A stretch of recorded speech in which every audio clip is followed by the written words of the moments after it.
নমস্কার বন্ধুরা, সোমাদির রান্নাঘরে সবাইকে জানাই স্বাগত। আসন্ন জন্মাষ্টমী উপলক্ষে সবাইকে জানাই আগাম শুভেচ্ছা। আজ আমি শেয়ার করব জন্মাষ্টমী স্পেশাল দুটি রেসিপি, তাল দিয়ে লুচি ও তাল ক্ষীর। আপনারা খুব সহজেই বানিয়ে নিয়ে জন্মাষ্টমীতে ভগবান গোপালকে ভোগ নিবেদন করতে পারবেন। তার জন্য সম্পূর্ণ ভিডিওটি দেখতে হবে। আমার চ্যানেলে নতুন বন্ধু হলে চ্যানেলটিকে সাবস্ক্রাইব করার অনুরোধ রইল, আর পাশে থাকা বেল আইকনটি প্রেস করে রাখবেন, কারণ আমার সমস্ত রান্নার নোটিফিকেশন সবার আগে আপনাদের কাছে পৌঁছে যাবে। আর ফেসবুক বন্ধুদের কাছে অনুরোধ পেজটিকে ফলো করার জন্য। চলুন দেখে নেওয়া যাক রেসিপি। এই রেসিপির প্রধান উপকরণ তাল। আমি একটি বড় সাইজের তাল নিয়ে নিয়েছি, কেড়ে নেব। এইভাবে তালটা কেড়ে নিয়ে শাঁসটা বের করে নিতে হবে। দেখুন বন্ধুরা, তালের শাঁসটা বেরিয়েছে।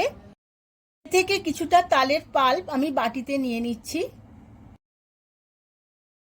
এই এক বাটি তালের পাল্প আমি কড়ার মধ্যে নিয়ে নিচ্ছি 5-7 মিনিট জাল করে নেওয়ার জন্য। এইভাবে 5-7 মিনিট জাল করে নিতে হবে, যাতে তালের কাঁচা গন্ধটা চলে যায়। এখন এর মধ্যে আমি 75 গ্রাম চিনি দিয়ে দেব। তালের সাথে চিনিটা আমি জাল করে নেব।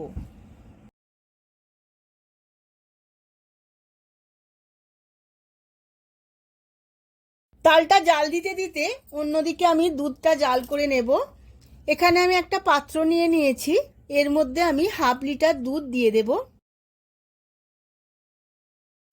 দুধটা জাল দিতে দিতে অন্যদিকে দেখে নেব তালের পাল্পটা বেশ ভালো করে জাল দেওয়া হয়ে গেছে। এখন এর মধ্যে দিয়ে দেব স্বাদের ব্যালেন্সের জন্য অল্প একটু নুন। নুনটা আমি সমস্ত তালের সাথে খুব ভালো করে মিশিয়ে নেব। এদিকে দুধটাও ফুটে গেছে। নুনটা খুব ভালোভাবে মিশিয়ে নিয়েছি। এবার এর মধ্যে দিয়ে দেব 1/2 মালা নারকেলের কুড়ো। আমি এখানে শুকনো নারকেল দিয়েছি, আপনারা চাইলে ফ্রেশ নারকেলের কুড়োও দিতে পারেন। সমস্ত কিছু খুব ভালোভাবে মিশিয়ে নিতে হবে। এখন জাল দেওয়া দুধটা এর মধ্যে দিয়ে দেব। আমি এখন সমস্ত কিছু খুব ভালোভাবে মিশিয়ে নেব। এই সময় গ্যাসের ফ্লেমটা লোতে রাখতে হবে, না হলে নিচে লেগে যেতে পারে। খুন্তির সাহায্যে সমানে নেড়ে যেতে হবে। এইভাবেই আমি আরও ঘন করে নেব। বেশ কিছুটা ঘন হয়ে এসেছে। এই সময় গায়ে ছিটকেও আসতে পারে, তাই জন্য আমি সমানে গ্যাসের ফ্লেমটা মিডিয়ামেই রাখবো। তালের ক্ষীরটা ঘন হতে হতে অন্যদিকে আমি ময়দাটা মেখে নেব। একটা পাত্রের মধ্যে নিয়ে নিয়েছি 500 গ্রাম ময়দা। এখন ময়ান দিয়ে নেব। দিয়ে দিয়েছি স্বাদ মতো নুন আর 3 চামচ সাদা তেল। সমস্ত শুকনো উপকরণগুলো খুব ভালোভাবে ময়দার সাথে মিশিয়ে নেব।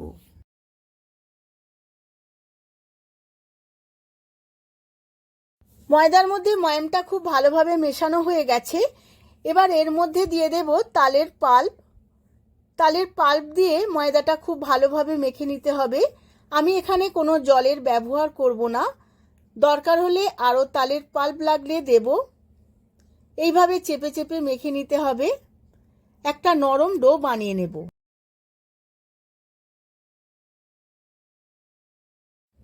ময়দাটা মাখা হয়ে গেছে।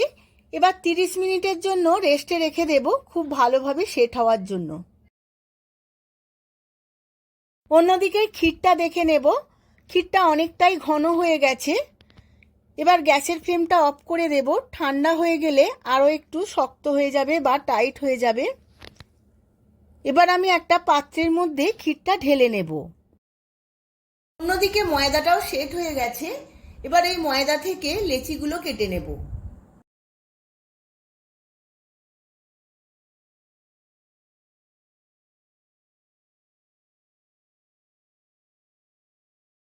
সমস্ত লেচিগুলো কাটা হয়ে গেছে। এবার এইভাবে গোল্লা পাকিয়ে নেব।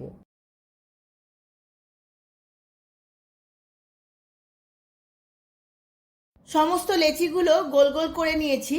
অল্প একটু সাদা তেল দিয়ে লুচিগুলো বেলে নেব।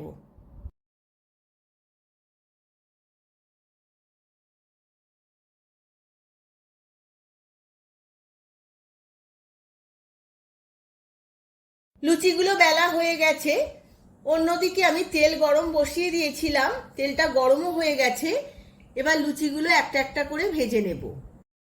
লুচিগুলো ভাজার সময় গ্যাসের ফ্লেমটা একটু হাইতে রাখতে হবে, না হলে লুচিগুলো ফুলবে না।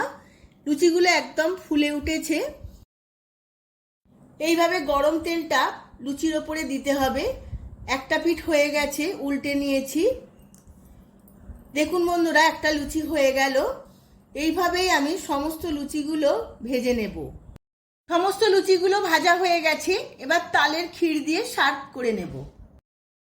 আমি সার্ভ করে নিয়েছি তালের লুচি ও তাল ক্ষীর। আপনারা এই রেসিপি বানিয়ে ভগবানকে ভোগ নিবেদন করতেও পারেন, আবার নিজেরা বানিয়ে বাড়ির সবাইকে সার্ভ করতেও পারেন। আশা করছি ভিডিওটি আপনাদের খুবই ভালো লেগেছে। যদি ভালো লেগে থাকে ভিডিওটিতে প্রচুর প্রচুর লাইক, শেয়ার, কমেন্ট করবেন। আজ তাহলে আসি, আবার দেখা হবে পরবর্তী ভিডিওতে আবার একটা নতুন রেসিপি নিয়ে। ধন্যবাদ।